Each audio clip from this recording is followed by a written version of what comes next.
ledger in order to settle transactions among them. So this idea allegedly would be the new thing. The future of energy is local. It's a matter of deploying and scaling this. The fact is, however, that these types of solutions haven't really taken off because of a lot of constraints. One of the major constraints in this case is that it's legally, it's illegal in most countries, most industrial countries, to actually sell peer-to-peer electricity without having the grid as intermediary. Meaning, in this particular case, you would have to feed the electricity into the grid, and you would then be able to buy it back from the grid, including taxes and proceeds to the government and so on.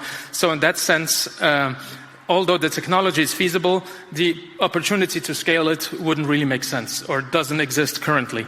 So what we see then is we interpret mainly as an imaginary of what could be rather than what actually would be feasible in the short term. Poseidon on the top, on the other hand, is also related to energy, but more you could say a second degree quality of the actual electricity produced, or you could say the mitigation value, the carbon value of what actually is done. So it's a climate product. In this case, there's a little flow that shows a nice pair of red shoes that is being bought by this woman consumer. The shoes in their production emit CO2. Through her act of buying the shoes, she actually sends an extra payment down to this blockchain solution that then tokenizes this money, which goes to a forestry project. And this forestry project essentially offset the exact amount that she used that was used to produce that pair of shoes. So the idea is logical. It feeds into the whole offsetting mechanism, which is kind of trendy currently with the Paris Agreement and the fight against climate change and so on. So offsetting, everybody knows about this, and this company is trying to capitalize on it. If we dig below this, we actually quickly realize that this is actually not something that is done at scale yet, and we're actually quite far from it. The only thing that this company has actually done is trying it in a lab setting, which in this case was a Ben & Jerry's ice cream store, where they manually entered CO2 mitigation value for the different types of ice creams into the point of sale system. Meaning that when I go in and buy an ice cream, depending on whether it's strawberry or chocolate, there would be a certain CO2 mitigation value associated with each one of these ice creams. And as I pay, I will be self-imposing a tax on myself for the type of ice cream that I have been buying. And this would then automatically generate a token which would pay for an offset through an existing carbon offsetting project. So the scaling process of this would be tremendously complicated. This would have to be implemented on every single point of sale system in every single retail store. All item lines would have to be balanced. So the road to actual implementation is very far from the state of what is claimed on the website. So we wanted to understand this better. We wanted to know what is the role of imaginaries when you talk about blockchain and these types of industry applications of blockchain, particularly within energy. So what I did as a researcher was get involved with a startup called Blockchain Labs for Open Collaboration based in Copenhagen. So it was, they see themselves as a studio, blockchain design studio that would advise and help different bodies in order to create prototypes and scalable solutions within blockchain. And as part of my investigation, I actually went ahead and became more than an actual observer. I became part of the team. I actually engaged with them, and I was more of an investigative type of researcher than just an observer that did this through interviews. The building you can see here is a building in Copenhagen, in the northwestern district of Copenhagen.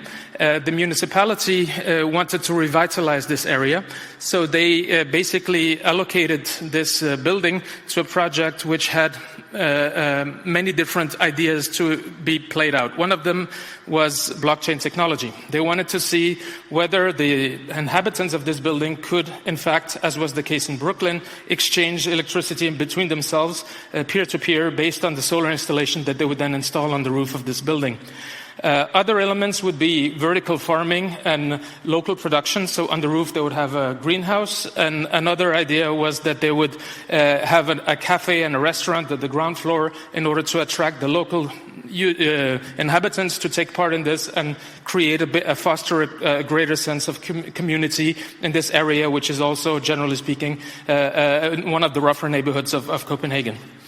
So Blockchain Labs for Open Collaboration, BLOC, was called in as an advisor and a technical partner in this project, and this is how I actually got involved into it. We expected several things. We expected this vision to actually be implementable. And what we realized that once we scratched the surface was that this imaginary actually was not much more than an imaginary, and it would be very difficult to implement. And the cases, the small details that I'm going to share with you now kind of illustrate this. So we encountered 3 different challenges or constraints that made this actually impossible. The first one was on the consumption side. So the electricity needed to be consumed. And of course, the way you would do that would be through a smart meter. The smart meter you can see on the top, that is what we expected. A smart meter through which we could pull the data and put that on a blockchain and cross-reference it with the production input, which would come from the solar panels on the roof. The fact is, the building was not equipped with these types of smart meters. What we had was very old-fashioned analog meters because it was an old building that was given to us. So here it's very difficult to extract this analog data and turn it into something that can be digitized and put onto a blockchain.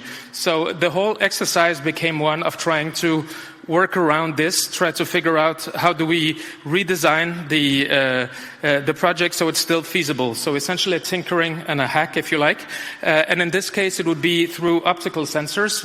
Down to the left, you can see an example of an optical sensor that you would physically put on top of the meter. And this revolving disc, as it turns around, the little red spot on it, the optical sensor would point that out and essentially translate this into a digital output that could be used. And in order to deploy this on an actual blockchain, we would require something physical attached to each meter. And here we actually reappropriated a design artifact, which is what you can see in the middle. It's an Intel Edison circuit board, which is built on top of an Arduino extension board, which I created for a different project, which was essentially a teaching tool for visualizing what a blockchain actually is. So what this is an Ethereum private blockchain that can be deployed in a student education setting in order to illustrate what a blockchain is. It also happens to be a real blockchain. So therefore, we figured out that a workaround would be to take this device and connect it to the little assemblage of tinkering stuff that we're already doing, and that would actually solve the problem so that we could actually create something based on the constraints. Another problem we had was on the roof, the solar panel there was not enough room for it because the greenhouse that I mentioned before was actually already being built. So in order to make anything of sense of this, we needed a projection, so we were faking it. So this whole idea turned from an imaginary about implementation to an imaginary about let's try to solve this project in order to make it feasible and show the politicians that this is actually something that could potentially be transformative if things were different. So instead of having a solar panel, we had a solar irradiation meter that could essentially measure the sun, and we would multiply this in a spreadsheet in order to figure out, well, this size of roof would produce so and so much hour by hour, and we would triangulate this with this little hack that we were doing on this side. Added to this, as I mentioned, selling across lots is not legal. It turns out that this building is actually legally built on 3 different lots, meaning that this means that the people will not be able to exchange amongst themselves within the building, legally speaking. So all in all, this project slowly morphed from being something implementable into being something which was an exercise in showing the legislators that things need to be changed in order for this to actually work in the real world setting. So I'm running out of time, and I apologize. I have one last slide that basically summarizes this in the context of the theoretical contribution that we were making. So the contribution of this paper is that at the early stages of infrastructural development in blockchain, there is a considerable reliance on imaginaries about future potentials of the technology. These imaginaries are sociomaterially entangled with the multiplicity of digital and analog artifacts developed and utilized by entrepreneurial agents. as well as with specific practices and business models. This multiplicity is configured into dynamic blockchain assemblages, as I have shown, the tweaking around in order to create an assemblage that drives this infrastructural work of the entrepreneurial agents in question. As breakdowns occur, which I illustrated 3 different types of breakdowns, or disconfirming events, as we decided to call them, a process of white boxing takes place. So white boxing activities are enacted in order to open up the blockchain assemblage and socio-materially reconfigure its entangled parts. So white boxing is a lens through which we can better understand the iterative reconfigurations of artifacts and imaginaries that take place in infrastructural development at its very early stages before black boxing and full embedding into pre-existing relational arrangements is actually happening. That's all for now, a bit over time, and again, I apologize for that. Thank you. Thank you. We do have time for a few questions, or one question. Do we have any questions from the audience? Right, I have a question if you're not. Okay, so thank you, Karim.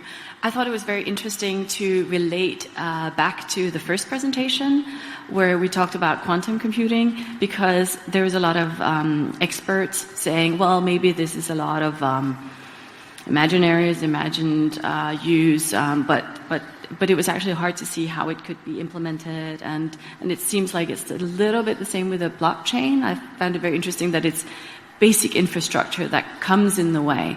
Have you talked to any experts about what the actual future is for blockchain in terms of getting past these hurdles? Yes, and depending on which experts you talk to, and depending on their area of expertise, whether they are pure computer science and very interested in domain-specific programming languages and so on, they would pick on certain implementation difficulties in blockchain, such as scalability issues, energy consumption of the proof-of-work consensus protocol, and so on. So these things would be constraints from their perspective. And if we talk to the business side of things, experts from Copenhagen Business School and what have you, they would pinpoint some of the same constraints that I'm talking about, which would be more legal constraints that do not allow the testing of new technology or scaling it to see if there is an actual product market fit, to use their jargon. Yeah. Thank you. So there's still a long way. Still a long way, I would say. Yeah. All right. That concludes this session. We have a coffee break now. Let's thank Karim again.